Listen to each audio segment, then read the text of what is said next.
No Conectados com a Formação, teremos a segunda parte da roda de conversa com a equipe multiprofissional do Centro de Atendimento Educacional Especializado Maria Fernanda Azevedo, o CEAI. Na semana passada, eles trouxeram a definição e diagnóstico do transtorno de déficit de atenção e hiperatividade, TDAH. E hoje serão discutidas as intervenções pontuais indicadas ao estudante com esse transtorno.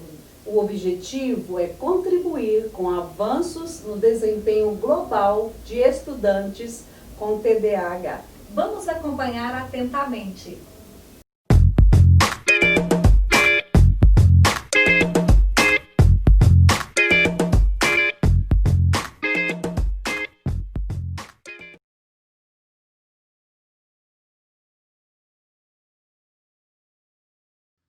Oi, gente! Estamos aqui de volta, como combinamos na discussão anterior, retomando o TDAH em foco.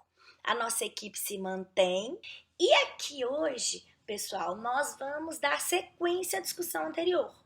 Anteriormente, falamos um pouco da definição e do diagnóstico do TDAH, certo? Hoje, como eu já disse, falaremos da intervenção. Aqui, enquanto equipe, fazendo jus à nossa proposta, iniciaremos dizendo da intervenção multiprofissional, certo?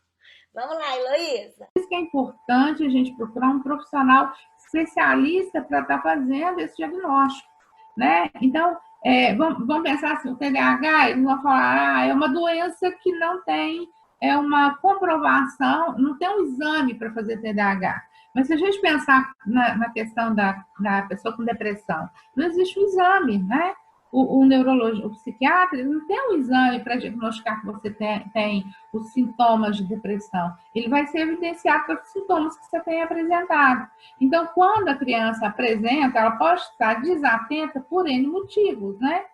Porque esse grupo familiar agora está passando por um momento de perda, de elaboração de luto, de estresse. Então, tudo isso desencadeia essa questão no desempenho acadêmico da criança. Por isso é importante uma equipe multiprofissional, né? Então, a gente precisa de uma avaliação do neuro. O neuro vai ter que fazer uma avaliação assim extensa, né, em termos de anamnese, desde essa questão pós-natal, durante o nascimento da criança, o desenvolvimento da criança, que é aquilo que eu falei lá no início, né? O DSM-5, desculpa, o DSM-5, ele coloca como no mínimo 6 meses a pessoa está apresentando aqueles sintomas. Então, é importante uma anamnese bem feita para entender todo esse processo, inclusive a gente pensando no peso da questão da hereditariedade, né? De também estar investigando aí. E aí o neuro, ele vai investigar também essas relações sociais dessa criança. Ela não vai avaliar só a questão da queixa principal da escola de desatenção, mas como essa criança interage com outras crianças. Lembra aquilo que a gente disse de controle inibitório, né? E de labilidade de humor? Então, isso vai estar presente ao longo do desenvolvimento dessa criança. E para auxiliar esse diagnóstico também, é importante a avaliação do neuropsicólogo, porque ele tem ferramentas, né? Ele tem testes padronizados para conhecer esse funcionamento cognitivo, para medir em relação à atenção, concentração, né? Para medir esse desempenho dessa criança em termos de QI, o quanto essa criança é capaz. Precisa-se, né? Vamos pensar no transtorno de ansiedade, vamos pensar no transtorno depressivo. Então, é importante também uma avaliação do psicólogo para estar nessa compreensão aí do fenômeno, uma avaliação psicopedagógica, porque se a criança tem TDAH, se esse TDAH não foi tratado, com certeza ele vai chegar aos 7 anos com prejuízo acadêmico grande. Então, é importante o psicopedagogo dizer, olha, ele tem esse nível de dificuldade. E, assim, para mim, né, pessoalmente, que não sou da área, eu sempre faço essa questão. Ele está no 3º ano, mas o desempenho dele é de que série? Para eu conseguir entender, né, o nível de atraso pedagógico que essa criança está apresentando. E como a Vanessa falou lá no início, muitos apresentam alteração da fala. Então, também a avaliação da fono é importante. Então, é uma equipe interdisciplinar, não existe um peso maior que outro, mas todas essas avaliações, sabe, Andréia, é que vai conseguir fazer o diagnóstico aproximado, né? Assim, um diagnóstico diferencial. Não é uma criança que está vivendo um quadro depressivo, é uma criança que já vem com outros déficits aí e que está comprometendo o desempenho dela, né? Mesmo. Heloísa, então nós podemos dizer que essa descrição que você fez fala os passos para esse diagnóstico, é isso? Sim. A Heloísa falou uma questão que é nossa prática, né? Como eu disse, nós somos uma equipe multiprofissional e ela coloca a gente no paredão mesmo. Ela fala, beleza, mas o que esse menino tinha que saber então no 5º ano? É uma constante. E é isso mesmo, né? Acho que até uma reflexão para a gente é a questão da autoridade do conhecimento, né? Quem sabe dos fatores educacionais é o profissional da área, né? Quem sabe as questões de linguagem é o fono. E aí é a questão da importância, né? Quando entra a importância da equipe multiprofissional, que foi o que a Heloísa destacou, e que é o nosso foco de intervenção no SEAI. Vamos pensar lá na unidade escolar, que já viu essa criança medicada e viu esse resultado. E, de repente, ela se depara com uma situação que é a seguinte: a família não quer aderir ao tratamento. E aí, não é nem um julgamento a família, a Heloísa acabou de dizer, tem muitas coisas que se ouve, muitas questões que criam uma insegurança mesmo. Mas seja por qual motivo for, a escola tem clareza, porque a unidade escolar está ali aquele tempo todo com o aluno, e ela tem clareza de que ele precisa de um acompanhamento, que seja um acompanhamento sistematizado, que seja medicação, e ela não sabe o que fazer. A Luana é nossa assistente social, vou pedir a ela que contribua conosco, entendendo que essas unidades escolares não têm esse profissional, mas que precisam tomar algum posicionamento. Vamos falar um pouquinho sobre isso, Luana? Vamos sim, André. Então, como a Heloísa trouxe para a gente, essa questão do tratamento do TDAH ele tem que ser de forma de abordagem multiprofissional, né? E a família ela exerce um papel essencial nesse tratamento, porque a partir do momento que a criança apresentou os sintomas, foi encaminhada pela escola para os especialistas e foi dado esse diagnóstico, a partir do diagnóstico foi dada uma linha de tratamento para essa criança. Então, no caso específico, por exemplo, que foi citada a questão do uso da medicação, se a família se manter opositora a esse tratamento e se negar a oferecer a essa criança esse tratamento, cabe uma medida mais drástica, vamos dizer assim, que seria o encaminhamento ao conselho tutelar. Por quê? A gente parte do primeiro pressuposto, que é o artigo 4º do ECA, que fala para nós que é dever da família garantir à criança o acesso à saúde, educação, esporte, dentre outros. Então, a partir do momento que é dever da família garantir esse acesso. No artigo 11, a gente trata da questão do acesso garantido via SUS. Então, a família não pode alegar questões financeiras. Eu não tenho condição de levar no neuro ou no psiquiatra, seja lá qual for a especialidade. Mas é garantia no ECA dela ter esse acesso ao SUS. Então, ela tem os meios, através dessa legislação, de garantir esse acesso. Mas, se tendo acesso, a família continua sendo opositora, aí cabe uma sanção, de acordo com o artigo 129, e aí o Estatuto do Criança e do Adolescente, através do Conselho Tutelar, que vai fazer essa intermediação, vai garantir a essa criança esse acesso. Porque a falta desse acesso está gerando, no caso hipotético, né, que a gente está tratando, uma negligência do ponto de vista da saúde e da educação.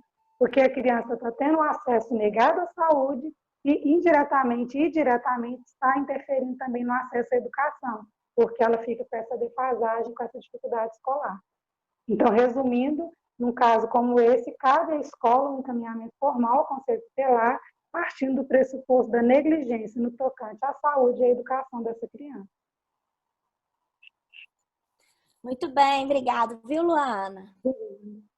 Heloísa, você falou, né, bastante sobre a questão do tratamento multiprofissional, mas existe alguma questão que você acha que é importante ainda enfatizar, já que para o TDAH esse tratamento é essencial? Sim, André.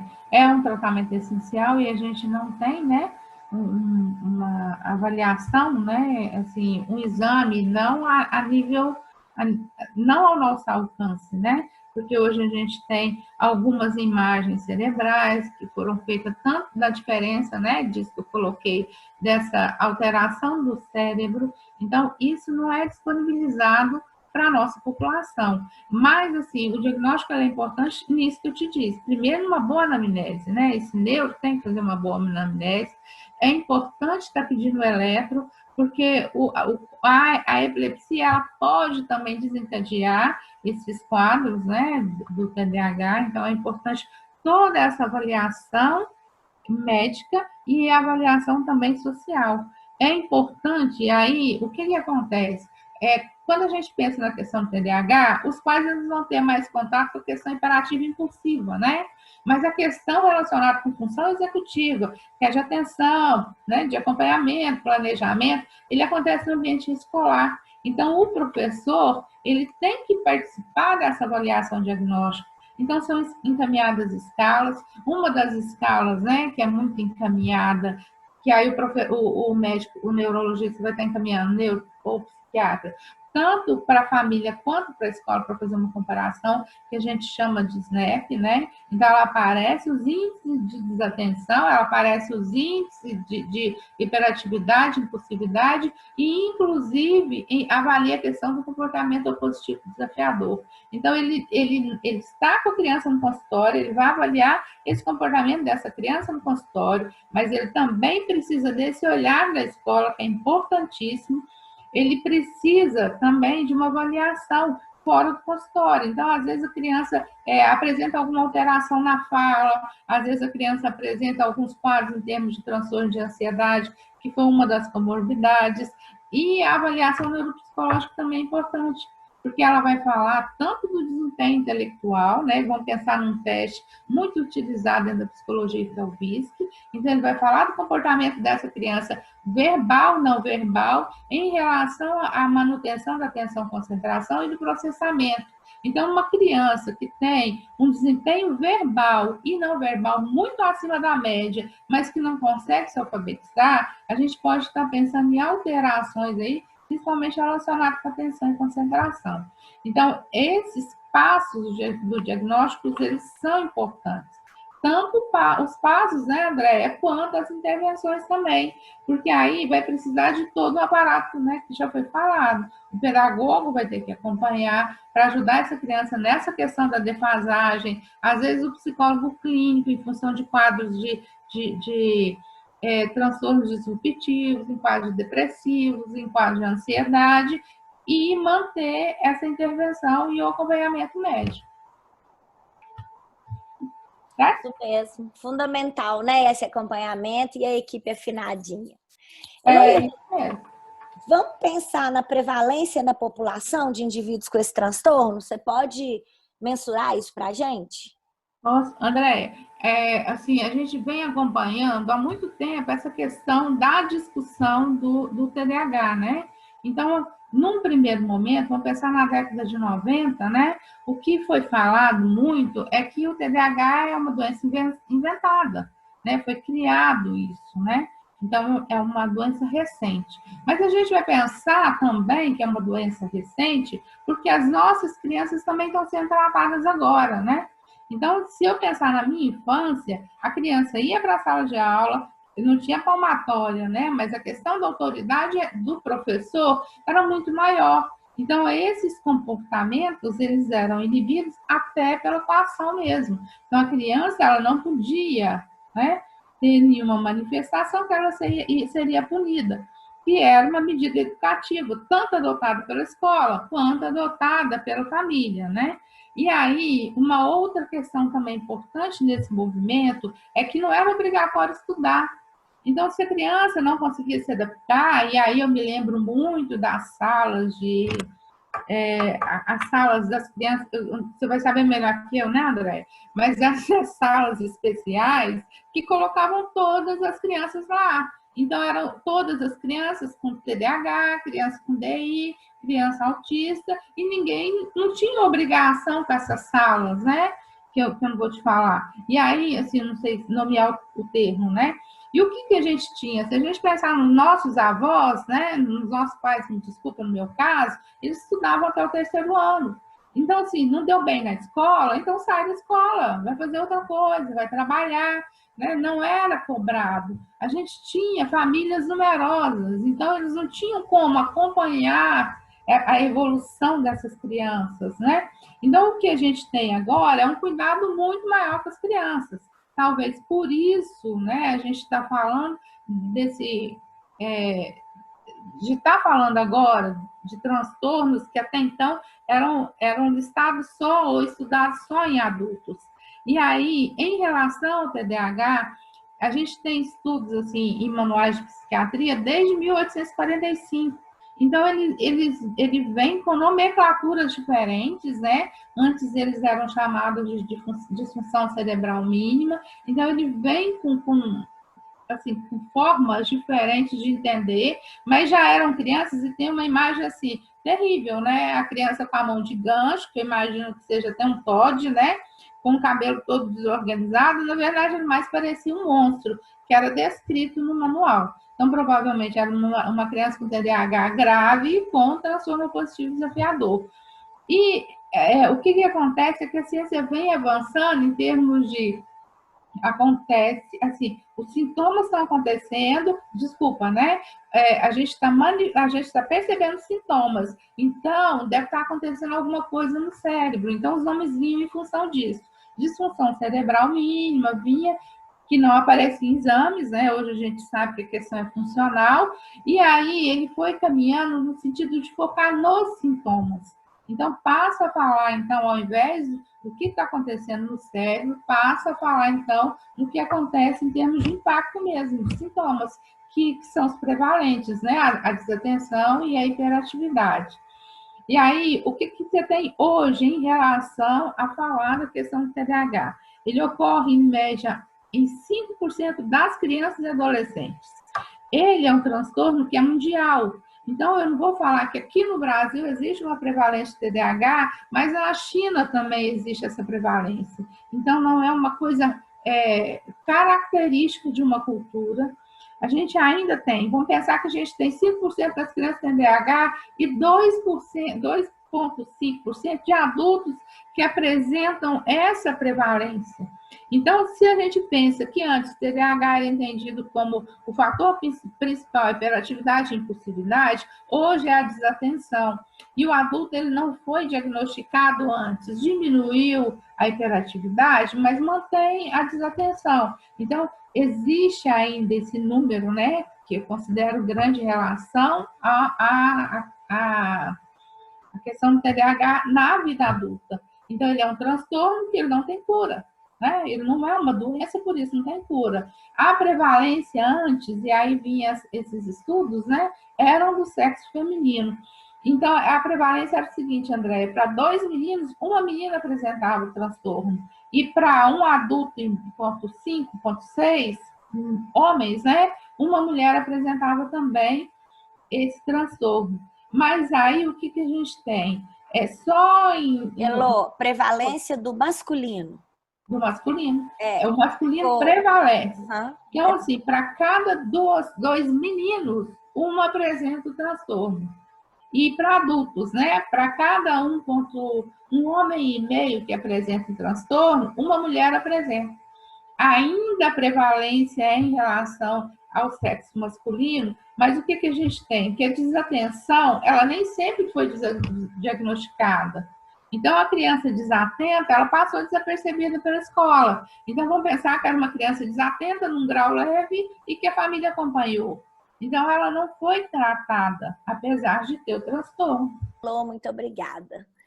Gente, e aí, né? Contei para vocês um pouquinho que nós somos uma equipe multiprofissional e a Heloísa, inclusive, descreveu o que ela fala, né? E aí, como que é esse menino na escola, anti-escolaridade? Para concluir, né, nosso bate-papo, o que a psicopedagogia vai fazer com esse menino, então? Que está lá com TDAH na sala de aula, cheia, né? Nós sabemos qual que é o contexto, eu vou dizer, né, educacional hoje, com crianças de vários níveis de aprendizagem, de vários perfis, mas nós precisamos pensar nesse aluno. como trabalhar com ele no espaço escolar. Então, gente, para a gente, né, concluir esse bate-papo nosso hoje, né, eu queria discutir com vocês um pouquinho sobre esse aluno no contexto da sala de aula. Né? Então, é importante pensar desde o espaço físico as adaptações pedagógicas pontuais. A Heloísa, inclusive, mencionou sobre isso.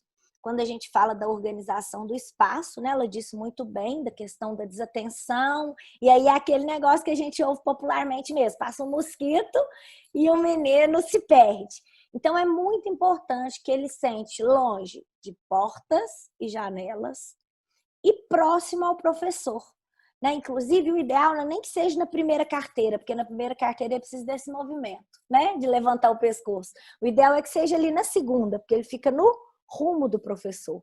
Né? E aí você tem um olhar reto, evita muitos movimentos e o foco da atenção. Né? Quando a gente começou, eu ainda brinquei que às vezes para focar precisa colocar uma viseira, né? Então, se a posição é privilegiada, já contribui muito. Bacana, essa questão do espaço é uma coisa. Outra questão importante, gente, é deixar claro a rotina. Né? Isso é uma prática na educação infantil, mas que acaba se perdendo no passar dos anos escolares. E o TDAH é isso, né? Ele é pura ansiedade. E aí, se ele não sabe o que vai acontecer, ele vai ficar aflorado o tempo todo até saber a hora da bendita educação física, que é onde eu vou me soltar. Então, gente, é importante, olha, nós vamos fazer isso neste horário, depois do recreio a gente vai chegar, fazer isso, fazer isso. A rotina estabelecida ajuda esse aluno a se organizar. Né? Heloísa colocou uma questão importante na fala dela e eu queria completar. Primeiro, não é desleixo, não é descaso, não é desorganização e a gente vai contribuir para melhorar. Mas vai acontecer de perder o lápis, de perder a borracha, de perder a caneta. Então, nós, primeiro, precisamos ter essa bolsinha reserva. Isso é uma coisa, inclusive, que a Heloísa disse. Outra coisa, pessoal, é que nós também precisamos contribuir para essa organização. Então, vamos pensar, o aluno está com uma bolsinha cheia de lápis, borracha, caneta. Você fala assim, eu quero agora que vocês peguem o lápis e a borracha. Até que ele acha aquele lápis na bolsinha cheia de lápis de cor, de figurinha, acabou a aula. Né? Então, o que acontece? A gente precisa delimitar o material. O que vai ser usado agora? É o lápis e a borracha? Então, nós vamos deixar sobre a carteira o lápis e a borracha. Né? Nós precisamos contribuir para essa organização, de forma que o foco fique no desenvolvimento pedagógico cognitivo daquela intervenção. Porque, senão, até que ele se organiza, acabou o tempo. Outra questão, pessoal, é que os comandos precisam ser pausados e aguardar até acompanhar a execução. Então, vamos pensar. Pessoal, abriu uma mochila, pegou o livro de história, página 75, exercício 6. Abri só a mochila. O resto não foi. Né? Então, vamos lá. Abre a mochila, pega o livro. Abriu o livro, página tal, exercício tal. Então, as atividades precisam ser direcionadas pausadamente. Gente, aí nós vamos falar assim, isso é bom para todo mundo. É bom para todo mundo. Para o TDAH é fundamental. Né? Então, vamos pensar, o todo mundo vai dar um jeito e vai executar, e não lembrei a página, não perguntei o outro e tal. O TDAH, ele parou na primeira execução. Por quê? Pela dificuldade de organização, como já foi dito o tempo todo. Né? Então, ele não concentrou, ele se perdeu e vai deixar passar. Né? Beleza. Agora, vamos pensar na questão das adaptações pedagógicas. Né? Foi dito muito aqui, né? A Vanessa, inclusive, falou sobre isso. Claro que ele vai concentrar mais no videogame do que da gente lá, blá, blá, blá, né? Então, é importante diversificar as estratégias. Para todos, sim. Para o TDAH, fundamental. Né? Então, é preciso ter estimulação. A rotina já desinteressa. Então, todos os dias a aula daquele mesmo jeito. É preciso dar estímulos visuais, auditivos. Hoje nós vamos trabalhar com imagem. Amanhã nós vamos trabalhar com essa música. É preciso dar pista visual. Eu quero que esse aluno produza um texto. Bacana. Ele vai fazer a reescrita do que eu contei. Gente, é importante trabalhar com eles, por exemplo, estrutura de mapa mental. Então, eu fiz a leitura de um texto, vamos pedir para que os alunos façam um mapa mental. Coloca a ideia, a palavra da ideia central no meio, vai puxando palavra que te lembre, para contribuir na hora da escrita. Então, o mapa mental contribui para todos. E por que eu estou dizendo isso? Porque não é uma questão que você vai fazer só para o aluno de TDAH. Você vai ajudar a turma toda a estruturar, a organizar o pensamento. E para esse, você vai contribuir para que ele faça. Porque, de repente, se você contou uma história e terminou, ele, sei lá, viajou naquele momento, não ouviu e não vai conseguir estruturar. Se foi dado um comando para que ele fosse executando no momento da história, baseado no mapa mental, ele consegue fazer a reescrita. Então, isso também é muito importante. Outra questão, pessoal, é a organização que também a Vanessa colocou disso, né, junto com a Heloísa. Às vezes, o tempo é diferente. Então, se para todos a gente pensa ali 30 minutos de atividade de concentração, para ele foi 10, 15. E nós precisamos compreender isso. Primeiro, às vezes ele não vai executar todas as atividades que a turma toda fez, e aí nós temos que focar muito na qualidade. Né? O que eu quero?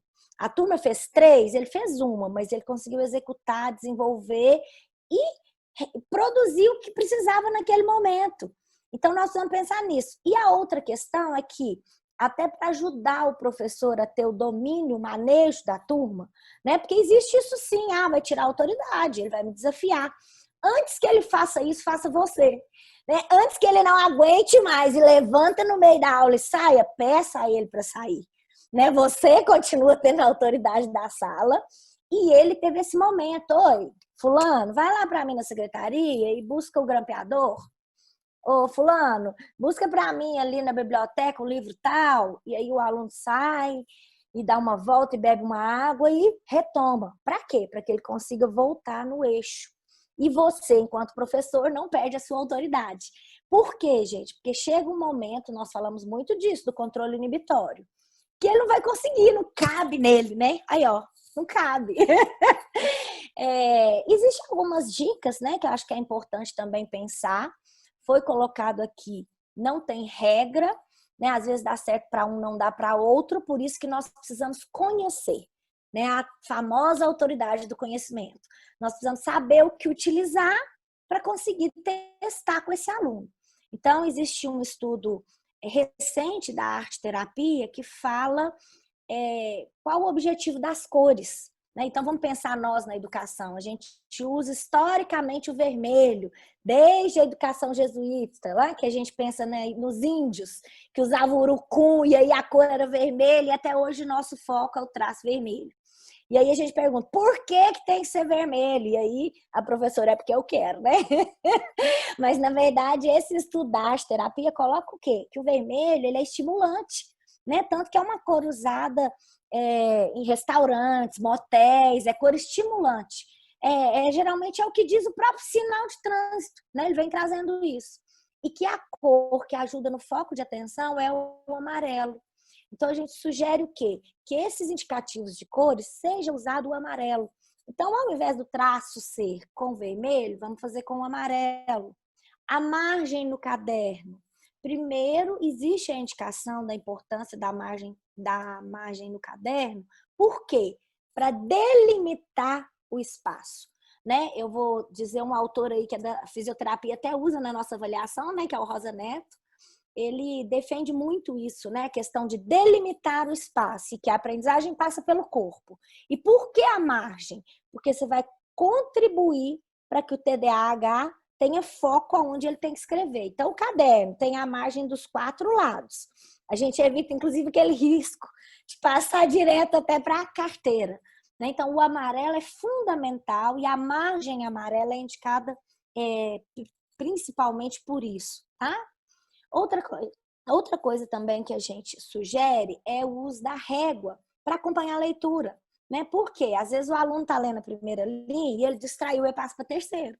E aí o problema dele não é de leitura, é de concentração, é de organização. Então, se a gente usa a régua, lê a primeira linha, usa a régua, lê a segunda linha, você está ajudando esse aluno no foco de atenção. Voltando, A cor dessa régua, o ideal é que seja amarelo. Para quê? É uma cor da atenção, né? Que ela não seja aquela transparente, porque aí ela tampa a linha de baixo. Então, acompanhar a leitura mesmo com o amarelo para dar uma sequência. Pessoal, na verdade, são algumas dicas, né? Tem muita coisa que a gente pode falar do TDAH, né? Quando eu trago algumas reflexões, é para deixar claro que não adianta o diagnóstico se a gente não tiver uma intervenção diferenciada, né? Então, às vezes, a gente quer muito um diagnóstico, tem. E agora, o que eu faço com isso? Então, recebendo esse diagnóstico, nós precisamos organizar tanto a casa quanto o espaço escolar, né? Então, eu não sei se alguém aí conosco é família, né? A família precisa pensar nisso, organizar o espaço da tarefa, um lugar silencioso, sem muito estímulo visual, em que a criança consiga ter o foco de atenção, né? Então, aquela casa, por exemplo, que a televisão está ligada e o menino está fazendo dever, isso é muito prejudicial. A compreensão de que é um transtorno, né? Então, não é porque o menino não quer, não é falta de limite, não é preguiça, para que as tarefas de casa não sejam um sofrimento para todo mundo, né? Onde todo mundo sai exaurido. Não, vai demorar um tempo maior, vai parar, vai beber água, vai mexer com o cachorro, vai voltar. E nós precisamos compreender que é um processo, né? E precisa ser trabalhado. Aos poucos, esse tempo de concentração vai aumentando, aos poucos, essa relação vai ficando melhor, porque a criança também percebe que, apesar dessa disfunção, que ele sabe que ele tem, ele vê que ele tem, ele só não controla. Então, apesar disso, ele é compreendido e acredita-se nele. E ele também acredita, né? Então, é um pouco a reflexão que a gente trouxe hoje. Queria agradecer muito vocês em nome da nossa equipe, né, meninas? Para nós é um prazer fazer essa discussão, porque são casos que nós acreditamos, né? Nós acreditamos que é possível, né? Eu gosto muito de dizer isso, quem somos nós para dizer até onde o outro vai? Ao contrário, o que nós precisamos é compreender que eles são capazes, e muito, né? Não tem nada a ver TDAH com a questão da deficiência, ele não tem um comprometimento cognitivo, ele é capaz de aprender, por isso precisamos nos organizar, todos nós, para que ele evolua cada dia mais. Muito obrigada a todos, um abraço e continuaremos. Nossa próxima discussão vai ser de um fato real, de um aluno com diagnóstico de TDAH. Claro que preservaremos, né, a identidade, mas vocês verão de forma mais nítida como é essa atuação com esse aluno. Muito obrigada a todos.